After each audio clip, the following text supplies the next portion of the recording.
मेरा नाम पंकज है और आज रेड स्केरी पॉडकास्ट के माध्यम से मैं मेरे साथ घटी एक ऐसी घटना सुनाने जा रहा हूँ जो सुनकर आपका दिल दहल जाएगा। मेरी उम्र उस वक्त सिर्फ 15 साल थी जब मेरा पूरा परिवार गांव वाले दादाजी के घर में रहता था। दादाजी तो मेरे जन्म से पहले ही चल बसे थे, लेकिन दादी जी तब तक जिंदा थी।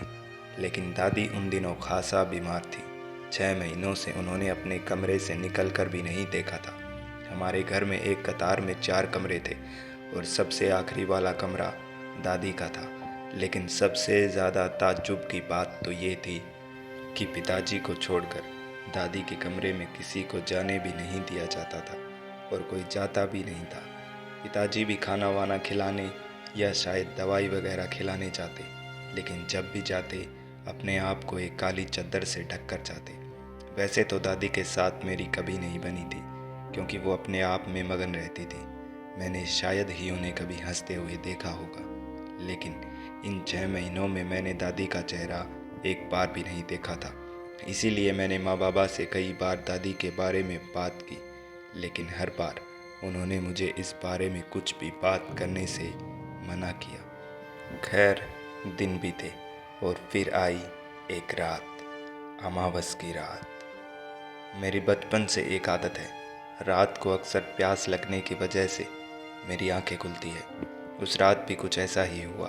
वक्त का मुझे सच में कोई अंदाज़ा नहीं है, लेकिन हाँ, चारों तरफ मौत सा सन्नाटा पसरा पड़ा था। हर कोई गहरी नींद में समाया हुआ था। पानी का मटका बाहर बरामदे में रखा था, इसीलिए मैं उठकर बाहर बरामदे में आया।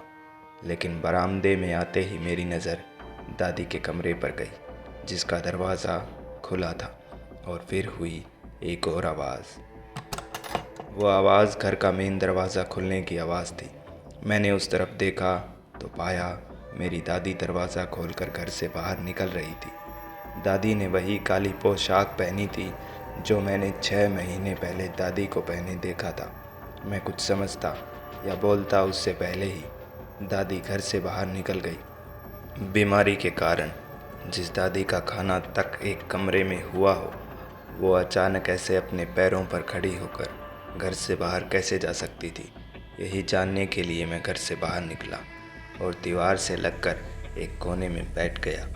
दादी धीमे धीमे चलकर सामने वाले घर के दरवाजे पर पहुंची और एक हाथ से अपनी छड़ी पकड़े ही दाएं हाथ से घर का दरवाज़ा खटखटाया, जो घर मेरे चाचा का ही था। दादी के 2-3 बार दरवाज़ा खटखटाने के बाद अंदर से चाची की एक दबी हुई सी आवाज़ आई, कौन है? और मेरी हैरानी का ठिकाना नहीं रहा जब इस बात का जवाब दादी ने माँ की आवाज़ में दिया, अरे मैं हूँ, मुझे दिए चाहिए। और फिर चाची ने कहा, रुको लाती हूँ। और अंदर से बर्तनों को इधर उधर करने की आवाज़ आने लगी। शायद चाची दिए ढूंढ रही थी। मेरी समझ में कुछ भी नहीं आ रहा था कि आखिर ये सब हो क्या रहा है। और तभी अंदर से चाचा की भी आवाज़ आई, अरे तुम इस वक्त क्या ढूंढ रही हो? अरे बाहर रुकमा खड़ी है, उसे दिए चाहिए। और फिर चाचा ने गुस्से में चाची से कहा, तुम्हारा दिमाग खराब हो गया है क्या? रुकमा भला इस वक्त दिए मांगने क्यों आएगी? और तभी दादी ने एक बार और दरवाज़ा खटखटाकर एक भयानक आवाज़ में गुस्से से कहा, दरवाजा खोल वरना अच्छा नहीं होगा। दादी की ये आवाज़ सुनकर मेरा दिल पूरी तरह दहल गया था, लेकिन मैं वहाँ दुबक कर बैठा रहा। वहाँ से उठकर कहीं जाने की दादी की आवाज़ सुनने के बाद मुझ में हिम्मत बची भी नहीं थी। खैर, उधर चाचा के घर का दरवाज़ा खुला। 2 अगरबत्तियाँ हाथ में लेकर चाचा घर से बाहर निकले और अपने एक हाथ से अगरबत्तियों के धुएं का रुख दादी की तरफ करने लगे। और इसी के साथ दादी पूरी तरह चीखने लगी और अपनी टेढ़ी कमर को सीधी करके उल्टे पैर दौड़ी हमारे घर की तरफ और दौड़कर अंदर चली गई। और दूसरे ही पल चाचा के घर का दरवाज़ा धड़ाम से बंद हुआ। लेकिन ये भयावह नज़ारा देखने के बाद खड़े होकर घर के अंदर जाना मेरे लिए कोई युद्ध से कम नहीं था। लंबी लंबी सांसें लेकर मैंने अपने तेज़ धड़कते दिल को शांत किया और फिर हिम्मत जुटाकर उस कोने से खड़ा हुआ और घर के अंदर गया।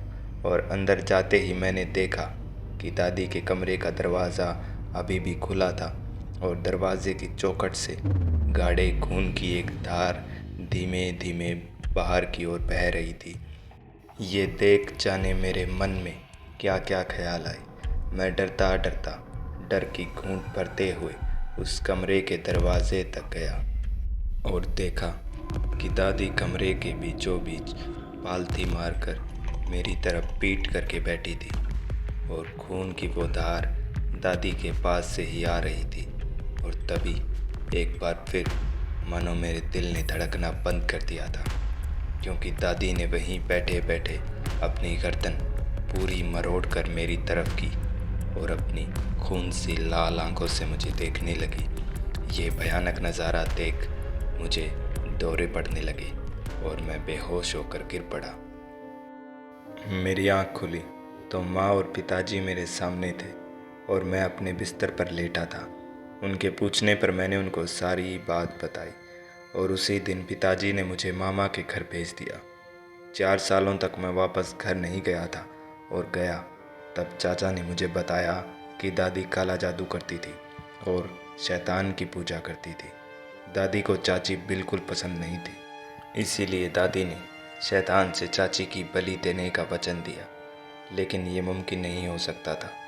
वचन के बदले शैतान ने खुद दादी की बलि ली और अब दादी की भी मौत हो चुकी है।